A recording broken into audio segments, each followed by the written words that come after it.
continued speaking, Gandhi pressed him to address those allegations directly.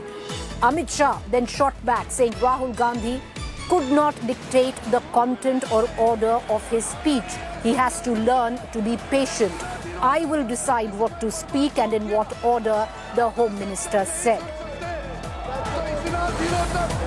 Amit Shah went on to accuse the opposition of attempting to protect infiltrators, prompting the entire opposition then to stage a walkout from the House.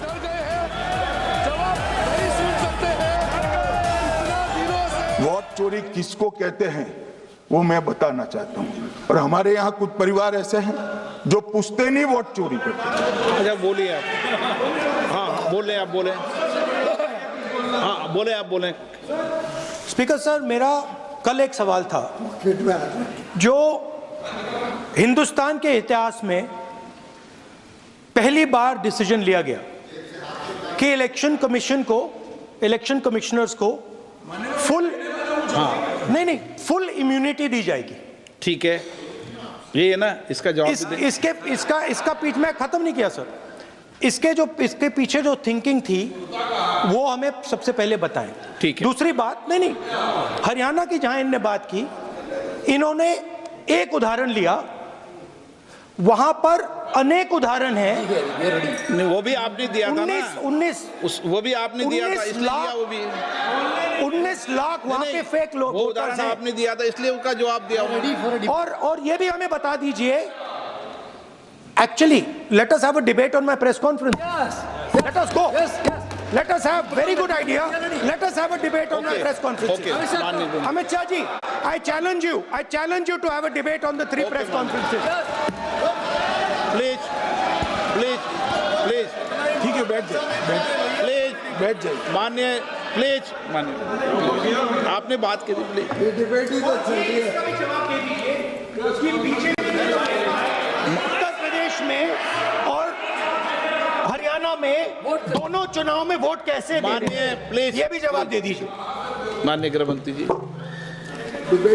मान्यवर, पहली बात मैं स्पष्ट करना चाहता हूं, मैं 30 साल से विधानसभा और संसद में जनप्रतिनिधि के रूप में चुनकर आता हूं। मुझे लंबा अनुभव है संसदीय प्रणाली का। विपक्ष के नेता महोदय कहते हैं कि पहले मेरी बात का आप जवाब दीजिए, मैं सुनना चाहता हूं। आपकी मुनसफी से संसद नहीं चलेगी।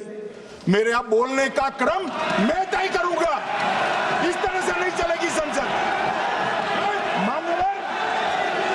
मान्यवर, उनको धैर्य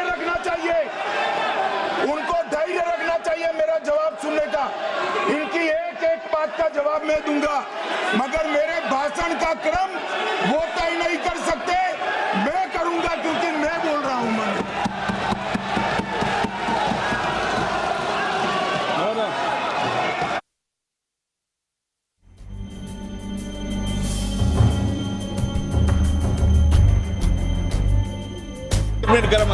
एक मिनट गृह मंत्री, क्या गलत बोला उन्होंने यही बोला, आपने जो बात उठाई है मुझे कब बोलना है मैं तय करूंगा, यही बोला ना। उसमें क्यों उत्तेजित हो रहे हो आप? हाँ, आपके 2-2 मिनट में खड़े होने से थोड़ी जवाब देते रहेंगे। नो माननीय गृह मंत्री, नहीं होगा। मैं आपको फिर मौका दूंगा, आपको। हाँ बोलिए। सर, ये बोलिए। आपने अगर अमित शाह जी का रिस्पांस देखा तो ये कंप्लीटली डिफेंसिव रिस्पांस है। ये घबराया हुआ रिस्पांस है, ये डरा हुआ रिस्पांस है। अब सुनिए पूरी बात, प्लीज माननीय। नो, सच्चा रिस्पांस नहीं है। माननीय गृह मंत्री जी, मान्यवर, आपके चेहरे पर मान्यवर, आपके चेहरे पर चिंता की लकीरें मैं देख रहा हूं कि मैं क्या बोलूंगा। मैं उनके उकसावे में नहीं आऊंगा, मैं मेरे विषय पर बोलूंगा। All right, a heated face-off where the winter session comes into question. It is winding down, just a few days left for the winter session to come to a close. It was a short winter session, but it's going down, viewers, with fireworks.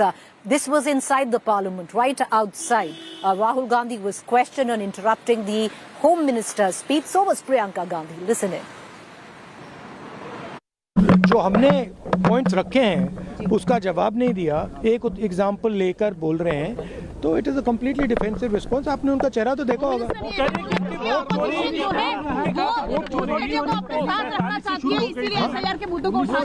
से vote चोरी शुरू हो गई थी। नहीं, चुनाव आयोग की जो प्रक्रिया, देखिए, मैंने 2-3 चीज़ें कही थी। मैंने कहा था ट्रांसपेरेंट वोटर लिस्ट सबको दीजिए, उसके बारे में एक शब्द नहीं बोला। मैंने कहा कि ईवीएम का आर्किटेक्चर सबको दे दीजिए, उसके बारे में एक शब्द नहीं कहा। मैंने कहा था कि बीजेपी के नेता हरियाणा में और बिहार में वोट दे रहे हैं, उसके बारे में नहीं कहा। मेरे प्रेस कॉन्फ्रेंसेस में सॉलिड प्रूफ है, उसके बारे में कुछ बोला नहीं। इसको कैसे देखते हैं? 1.5 घंटे के लिए सिर्फ इन्होंने सफाई ही दी है कि इन्होंने वोट चोरी नहीं की। आप बताइए, सफाई कौन देता है इतनी लंबी? जी, उन्होंने ये बोला कि आप लोगों ने मांगा लोकसभा में। कोई निर्दोष, जब निर्दोष होता है तो कोई इतनी लंबी सफाई देता है? इसको कैसे देखते हैं? 1.5 घंटे के लिए सिर्फ इन्होंने सफाई ही दी है कि इन्होंने वोट चोरी नहीं की। आप बताइए, सफाई कौन देता है इतनी लंबी? जी, उन्होंने ये बोला कि आप लोगों ने मांगा लोकसभा में। कोई निर्दोष, जब निर्दोष होता है तो कोई इतनी लंबी सफाई देता है? Bring in my colleague Rahul Gautam, who covers the parliament very closely, joining us. Rahul, what initially started off with a tepid winter session, the last few days has seen speeches after speeches and fireworks today between the leader of opposition and Amit Shah.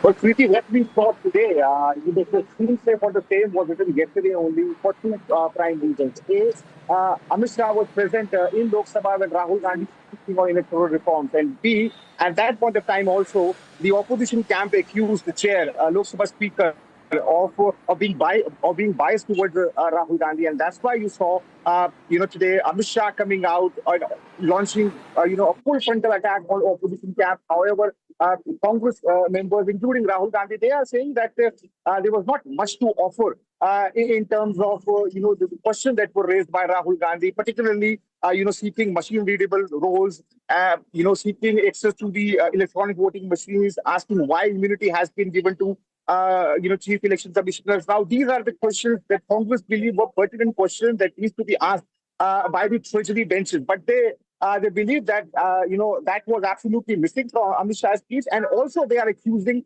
the chair, Lok Sabha Speaker, Mr. Om Birla, of being biased towards Rahul Gandhi, saying that he was not allowed to intervene, he was not allowed to speak when Amit Shah and other members were speaking. So clearly it seemed that, as you rightly pointed out, it seemed that we are heading, as we're heading towards the end of the session, it's only getting more, more fiery, more stormy, and it seemed that... So you're right there, Rahul, because the opposition has staged a walkout where the Treasury benches is concerned after that. But let's just go back once again, listen in to what transpired. Like I said, we was 2 days before the Parliament winter session comes to a close. Listen in. Vote चोरी किसको कहते हैं वो मैं बताना चाहता हूं, और हमारे यहाँ कुछ परिवार ऐसे हैं जो पूछते नहीं, वोट चोरी करते। अच्छा, बोलिए आप। हाँ, बोले आप, बोले। हाँ, बोले आप, बोले। स्पीकर सर, मेरा कल एक सवाल था जो हिंदुस्तान के इतिहास में पहली बार डिसीजन लिया गया कि इलेक्शन कमिश्नर्स को फुल फुल इम्यूनिटी दी जाएगी। ठीक है, ये है ना, इसका जवाब इसका पीछ में खत्म नहीं किया sir.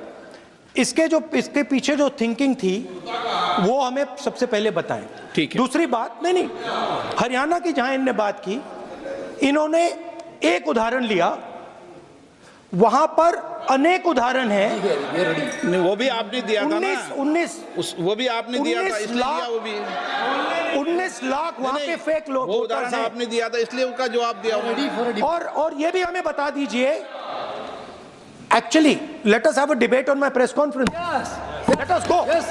Let us have very good idea. Let us have a debate on my press conference. Amit Shah ji, I challenge you to have a debate on the 3 press conferences. Please. ठीक है, बैठ जाइए। माननीय, please माननीय, आपने बात की थी, प्लीज। उत्तर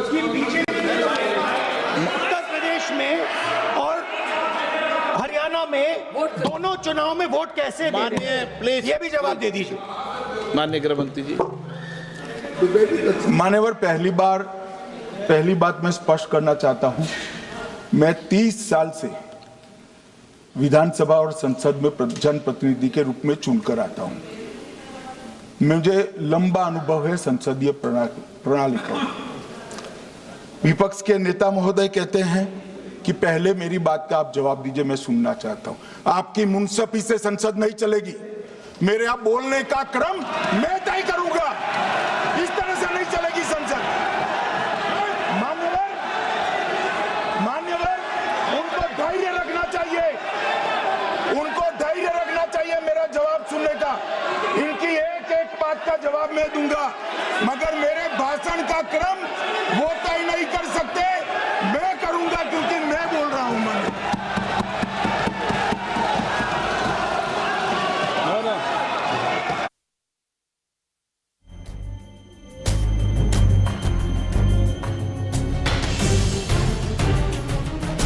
गृह मंत्री, एक मिनट गृह मंत्री, क्या गलत बोला उन्होंने यही बोला, आपने जो बात उठाई है मुझे कब बोलना है मैं तय करूंगा, यही बोला ना।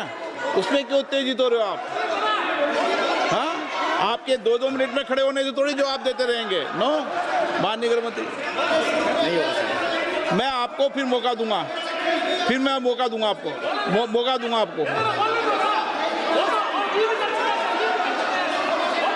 हाँ बोलिए, बोलिए सर, ये बोलिए। आपने अगर अमित शाह जी का रिस्पांस देखा तो ये completely different. All right, dear. So this was the time when the opposition staged a walkout with saying that the speaker was partial where Amit Shah and the Treasury benches were concerned. All right, with that, lot has gone on in Parliament over the course of the last 1 week with what went down today.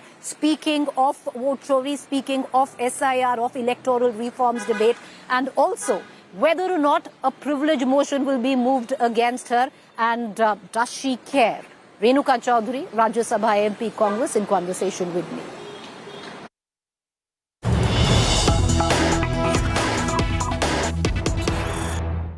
Ms. Renuka Chowdhury, welcome to India today. Thank you for taking the time out. It's a busy winter session where Parliament is concerned. As we speak, there are heated debates going on where Parliament comes into question. But to reflect, Ms. Chowdhury, I'm somebody who's been multiple times a Rajya Sabha MP. You are currently a senior Rajya Sabha MP. I was also Lok Sabha. You were also twice Lok Sabha. You've also been the Women and Child Development Minister. You've also been very often in the crosshairs of the Treasury benches where the Parliament is concerned. And we are coming off and meeting you at a time where I don't know if it's happening. You tell me. Is there going to be a privilege motion moved against you for calling the MPs in Parliament what you referred to as dogs? I didn't. You didn't refer? No, I didn't call any MP a dog. It would be very insulting to the dogs. All right? Because there are traits and qualities in a dog that human beings don't have. We don't have that kind of loyalty, that non-judgment, the kind of unconditional love and devotion that a dog gives. So I don't think human beings are fit to be called dogs. The dogs would be very humiliated. So I didn't call anyone a dog, but if it fits, the coat fits someone and they want to wear it, I can't object, can I? You're being your caustic self, but I'll go back to what really happened. There have been multiple instances. Like I said, you find yourself very often in the crosshairs of the Treasury benches. It's not the first time, but let's talk about this time with what happened.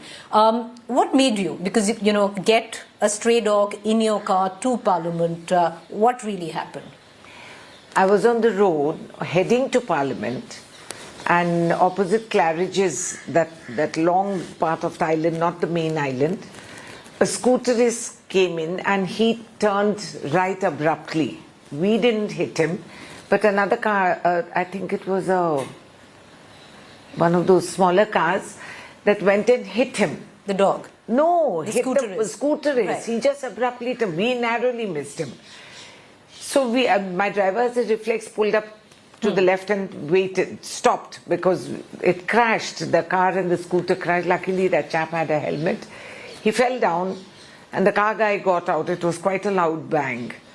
And as good old Indians, 10 scooters, 30 cars, everybody stops and there's a huge ruckus and there's this little creature, tiny thing with its tail tucked, caught in all that and running around. You could see her visibly shivering and trying to negotiate the crowds and terrified out of its mind.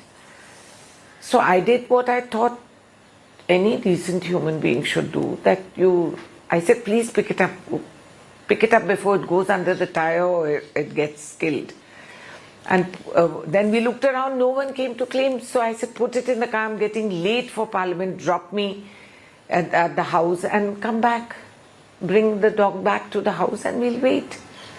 And we'll tell people, and if somebody comes to claim the dog, well and good. So, Ms. Chowdhury, you don't think this was a political stunt? Because many people are reading it as something that Renuka Chowdhury does very often. She's a clickbait MP in Parliament. And this is a political stunt, once again, to, take a pot shot at the government.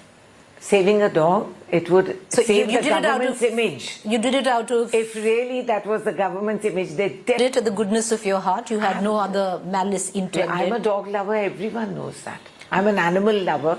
We have geese, we have chicken, we have dogs, we have cats. My daughter rescues them perennially and our home is home to all of them. We also rescue human beings. Okay, so you bring the dog to Parliament, Ms. Chowdhury, but then you go ahead and say that it's better than the dogs inside. No, I said the ones who actually bite and sting are inside the house. And you this also use bite. You also use the term government. No, I said sarkar chalate hain. So you intended on clearly the treasury benches, not your side of the MPs. No, there are lots of people who chalao the sarkar. And like I say, if the coat fits, wear it. You don't regret it? Or what you said? In hindsight, because sometimes you say things which could be misconstrued. I don't regret it because it is a fact that the government bites citizens. Look at the mess in the airports today. Today is what, the third or fifth day of Indigo mess. Hundreds, lakhs of passengers are held to ransom. The government makes a statement saying that we are going to keep the prices capped after the damage is done. Nothing like that is happening. You look at the government, the kind of laws they bring in, look at the electoral mess that they have made in the vote chori issue. So you don't think they are the people who are biting and stinging the citizen? I mean, there's a literal and a metamorphical way of talking. All right, so you have zero regrets? No, I have no regrets. I think it was just off-the-cuff witty remark. If they have no sense of humor, they don't. They have a strong sense of humor. That's the problem. What's the status on a privilege motion that possibly is going to be moved against you? Waiting and waiting and waiting and nothing's happening. So nothing's happened yet, but you're waiting. Do you think it's going to happen this winter session or they've got enough on their plate? Frankly, it's not a priority in my life. If they move for privilege, so be it. If they don't move for privilege, it's the dawning of wisdom for them. So... All right, so, but it didn't stop there, Ms. Chowdhury, because again I'll say, I'm going back to the recent sequence of events and there is a chronology to it, a word that you use very often sometimes in your tweets. So chronology dekhiye, what happens is you begin with the fact that you get a dog to Parliament, which as per the Supreme Court guidelines you're not supposed to do, even if it's a sterilized dog, in public spaces, in the recent guidelines which have come in. And then when you're asked that there could be a privilege motion that would be moved against you, your response, many would thought very amusing, we thought it was funny, but clearly there's somebody that didn't think it funny, where you responded with a bow wow. What do you say? I mean, is this the issue that you'd move for privilege on? I mean, is this even an issue to start with? I mean, we're reeling under pollution. The Supreme Court's not taking cognizance of that. What has the Supreme Court said about that? The lakhs and millions of children with lung issues, senior citizens dying, youth who are being affected because they are the wage earners for this country. They contribute towards the GDP here. None of that is relevant. I rescue a dog, and Supreme Court never said that I can't rescue a dog as a citizen. It is not there. And sometimes the Supreme Court, with due respect to the court, there is a constitutional obligation where we look after our animals. And so sweeping judgments or orders saying take them and throw them into wherever they say, where the shelters are not there. Okay, so you clearly are a dog lover. Yeah, and you don't, and you know, and so in this winter, and that's a little puppy. It was no threat to anyone. okay, so fair point. So you seem to be a dog lover. You did it in the interest. Okay, and then to respond, because a journalist asks you that there's a possibility of a privilege motion, you turn around and you say bow wow, which No, again. because I mean, hello, I get down, it's over, the whole show is over, I thought, and then I get, oh, what you want to say? There's a privilege motion against you. What you want to say? What does one say? So you think it's misplaced priorities in terms of trying to absolutely. move a privilege motion against you? Yes. With what Priyanka Against Gandhi an issue, also. a non-issue like that. It's not against me, I'm not afraid. So you're saying it's a non-issue, like Priyanka Gandhi in her speech, where Vande Mataram was being debated, also said that this is a non-issue. It's implied. Yes. Implied that there are bigger issues that needed to be discussed. No, she never said that. No, she didn't say it, but she implied that there are other issues that we should be discussing. More crushing importance has to be given to other issues. And all that this government does from the time they wake up every morning, you know, it's wonderful. There's a story that says how a negative-minded demon always took the Lord's name, and finally he found a place in heaven, and the other devotee asked that, how has he earned a place in heaven? Because he's always been against you. He's asked the Lord. So the Lord said, yeah, but he wakes up every morning and he takes my name. So somewhere in heaven, Pandit Jawaharlal Nehru must be also smiling benevolently. This government wakes up every morning, 3 times, 4 times a day. They will take Pandit Jawaharlal Nehru's name. These are people who haven't read the history of this country, who have no idea and have a single agenda that they want to be more greater and grander than Pandit Nehru and make people forget Nehru. There's a whole Nehruvian perception in the world. It's going to take more than 11 years and a few elections for people to forget. Ms. Chowdhury, I'm going to circle back to you now in particular, and I'm going to go back into parliamentary history, where you very recently also suggested that you're going to sue the Prime Minister for calling you Shrupnaka. No, I never said that. You never said that. It's a waste of time. He's my brother. This is a family tie. So it's okay if he calls me Surpanaka. He's my brother, so he's entitled to a status too. All right, but you did indicate that you wanted to take action, legal action at that against point, him. Yeah, when which he never did call, happened. I said I will, but then I was very amused that this man who talks so derogatorily about women, and that's the signal we give the roadside Romeos, that it's okay to misbehave with women, and that there are IPC sections and constitutional provisions which protect a woman's dignity. And anything that actually denigrates a woman's status is a crime. It's a punishable crime. The Treasury benches say at that time you were trying to interrupt his speech constantly. Because I was so amused at the blatant mistruths that were. I have it on video, if you can show it, where he said that ये कांग्रेस आधार को लेकर झूल रही है or something to that extent. And next thing he's claiming that he was the architect of Aadhaar. I mean, a blatant mistruth in And your that made face. you laugh, and that's what was picked up, and therefore... It was an incredulous expression, that's it. So, all right, so that's gone, you know, I'll get, why, Why we are not supposed to question if the highest authority in Parliament talks like that. No, of course, it's your job to question. Yes. You're there for a reason. Yes. You're the opposition. Yes. But that aside, so why is constantly stress laid on the fact that Renuka Chowdhury likes to stoke a fire, create a controversy? No, I don't fall into line. In 2018, you made a statement, Ms. Chowdhury, that the casting couch is not just in the film industry. Yes, it's also it's in true. Parliament. You mean to You're say again it's saying, not true? no, I don't know. I'm asking you. I haven't. Look, I am a woman. I'm a mother, a grandmother. And I thought I saw it all till I became Minister of Women and Child Welfare. And the smartest, the most intelligent, the most well-dressed, the most elite family women walked in through that chamber door, because I kept an open door policy. And within 10 minutes of them sitting down, they would break down and weep. And these that were was the women only luxury. And these were women parliamentarians. Women bureaucracy, women security personnel, everyone cutting across. The wound is the geography for a woman. Her wound is a geography. And we went to international conferences. We went to China, the Beijing conference, blah, blah, blah. It didn't matter whether you were black, white, yellow, polka dot, pinstriped.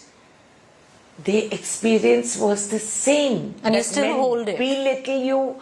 They see you as part of their perks, that you have come, left your door safety and come out, so you must be an available woman, and you have to. And there's still laws in so-called developed nations which say that a woman must wear high heels to work.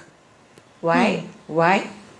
Is there a rule like that for men to wear elevator shoes? So you still stick by with what you said there, Yes. Ms. Chowdhury, that women are fair the casting couch. Yes, I stand by that. And if anyone But the casting couch pretends is it also there in the Parliament. Yes, it is. In Okay, I many just want subtle to. ways. I'm asking. Yes, it is. I'll And if ask I you- don't articulate this, more women become victims.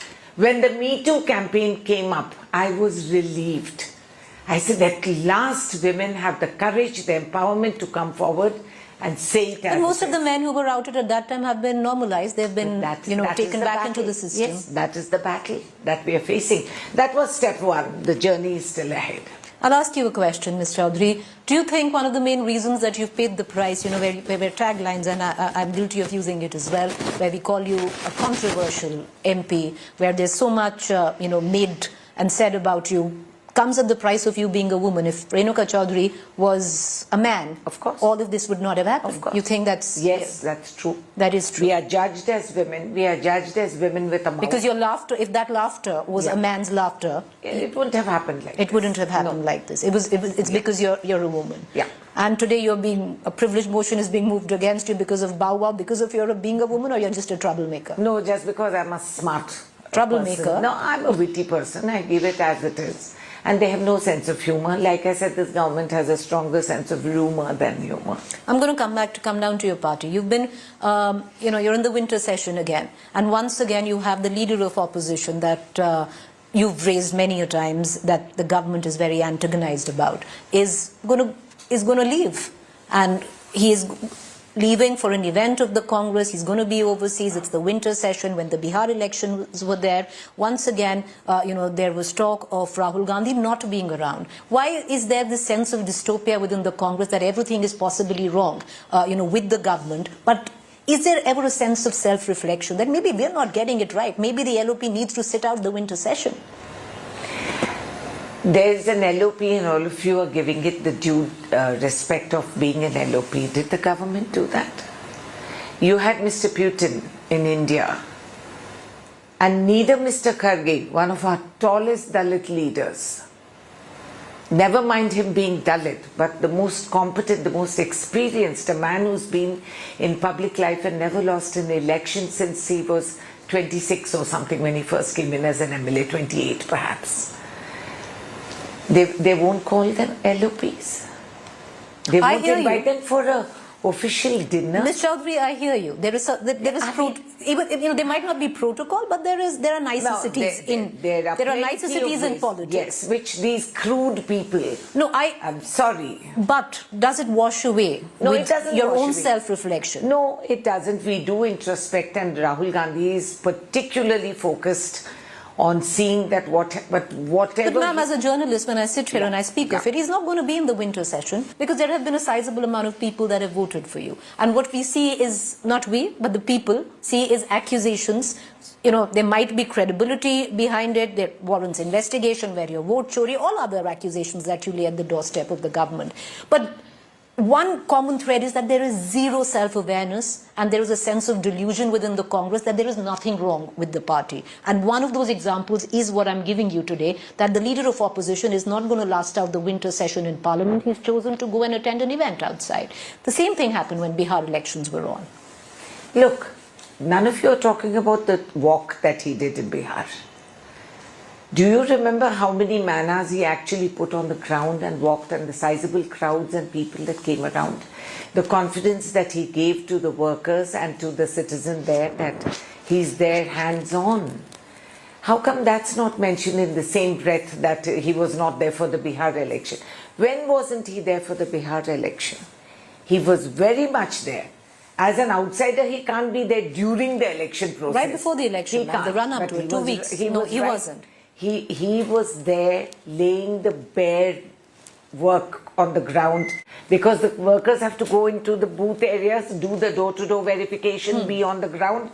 They can't be walking on the streets with Rahul Gandhi. No, okay, I understand. So it's difficult for you. Studied strategic exit that he had to do. No, Renuka ji, I understand, and this conversation is not going to go anywhere, because I can raise multiple questions. You will defend your leader. But I'll come back to the point that I was raising. Let's talk about one of the charges that your party, your leader, you yourself are very vociferous on, and that is vote chori, where you say that you did all you did for Bihar, but ultimately that election was stolen from you. That is what your official line is. The Haryana election was stolen from you. The Maharashtra election was stolen from you. There's something sinister going on where the election process is concerned, is your charge. How do you justify it then? Because at one end you come from the, the state that you say that the Bihar election was stolen, yet you celebrate a Jubilee Hill win in Hyderabad. Yeah, that was a bit excess. You shouldn't have done that. No, we celebrate a victory anyway. But then But that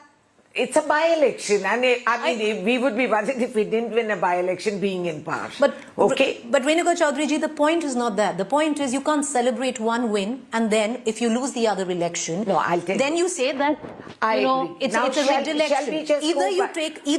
Just let me allow me to complete the question. Either you take an ideological stand, which has happened before in other countries, and say we just don't believe in the election system.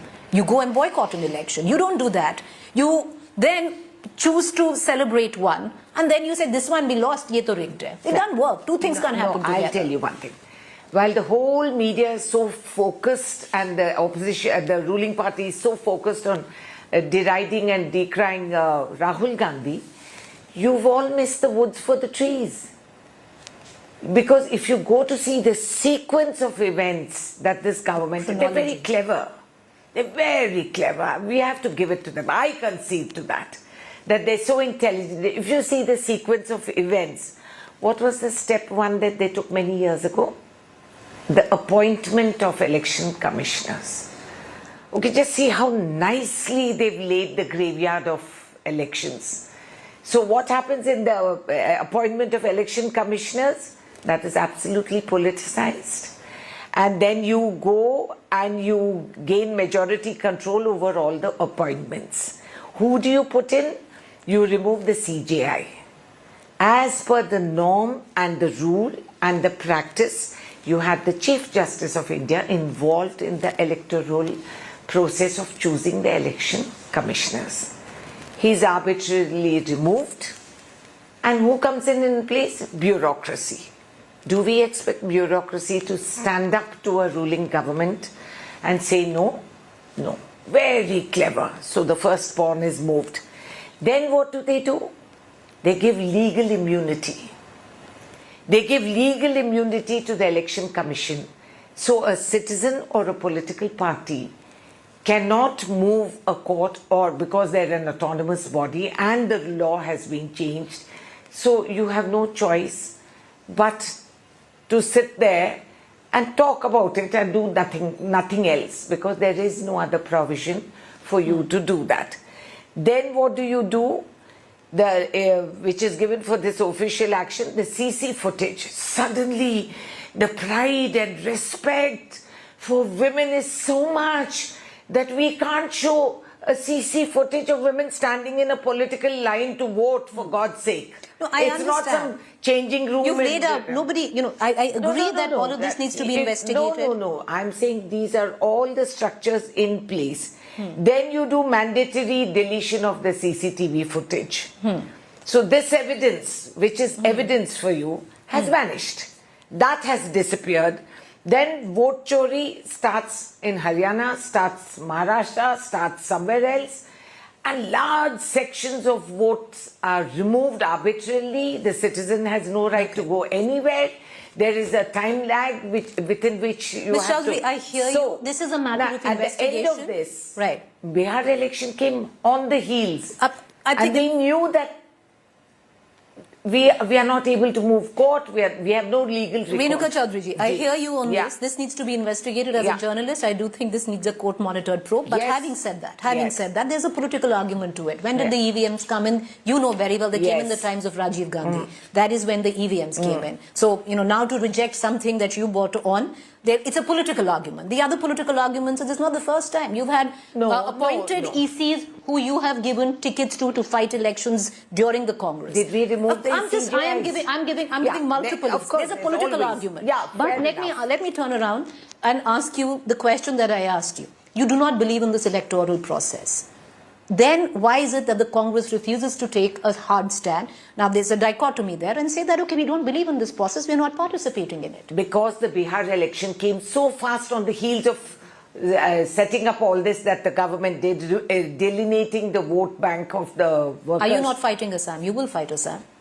You will fight Bengal. That we will fight Bengal, we will fight Assam, we'll see. And then when it turns around, you'll turn around and say, if it does, that this is also... Yes, I believe that Mamata Banerjee is going to give them a good round fight. Okay? So that election's not going to be... So that election won't be rigged? I don't know. Let's see. Let's see what they do.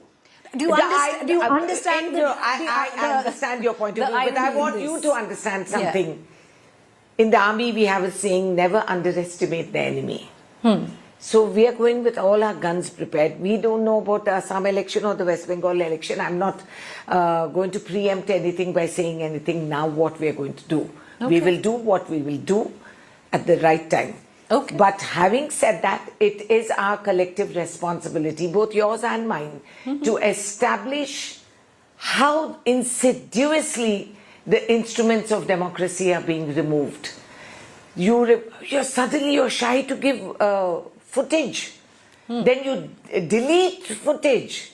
That is allowed. No, like I said, I hear you on a lot of points. How does the court even accept this? But the point is that the Congress party takes this high moral ground. No, it's not moral, it's legal ground. The party does take a high moral ground, refuses to reflect on its own. You've been missing in a lot of elections. You don't have your, your alliances right. You don't have your ticket distribution right, which happened in Bihar as well. But I'm just, I understand. It's no, like we have stumbled. I'm not saying no. And then either you decide you don't believe in an electoral system, but if you believe, then no, we have to fight for it. Then you have to fight. We don't give up and vacate the compound and push away. I don't think we should do that. So you'll continue to fight elections. We will continue to fight. On different platforms and different levels. But whether you will fight an election, the coming one, is still up for discussion. No, that is something that we will collectively take. It's not some individual who takes a point of view, unlike the BJP. So, here we have a little more democracy where we talk and we disagree. Some would say your party has too much democracy. Perhaps quite possible, because you know what happens over a period of time. We are the longest, oldest party that's been there. And sometimes we take things for granted, or sometimes we don't respond in time. And we have stumbled, we have slipped on certain fronts. But then there is also a grassroots revival and setting things in place. And it will take that inertia will take some momentum before. I'm going to touch on that, and I'm going to invite you for a longer discussion on my podcast. But this is a smaller, shorter interview, so I'm running out of time. But I'm going to ask you 3 questions. You talk about that there is a system in place to revive the Congress. There is also, I was interviewing Digvijayji the last time, and he says, there is also time now for the old guard to let go. And you're the old guard. Old in what sense? The old guard. I don't know what old guard I'm and not new going to try guard. and make an ageist joke. I think it's very wrong to No, I don't label want to get people with ageist. age or something. I don't want to Yeah. sound ageist, So- but there is a constant friction within the Congress between the old and the new. That the old needs to give way to That's the true new. of any change. Change is eternal and perpetual. It will happen. So is the old guard now sticking on and refusing to let go of what the old systems and workings of the How Congress much of the was? old guard is left behind? Tell me. I'm There's a asking very you. minimal lot who are left behind. Okay. And I don't think we should sneer or jeer at them because... I'm not. You are part of the old guard. Yeah, I don't think I'm old or young or new or anything like that. I think I'm a Congress worker and that's eternal. And I will work for the party, and I think we should be able to bridge that with a younger enthusiasm. But I was a young worker at one time, Fair point. with all our fervor and zeal, and sometimes we which you don't still have. Yeah, touch wood. Yeah. But we do. But we now have. We are well rounded. All our sharp edges have gone. And so we are well rounded now, and so we know a little more calculation, a little more weighing the pros and cons and how to negotiate. maneuver So it works. It works. I have young workers who've been with me for the past 25 years. I'm proud to tell you that I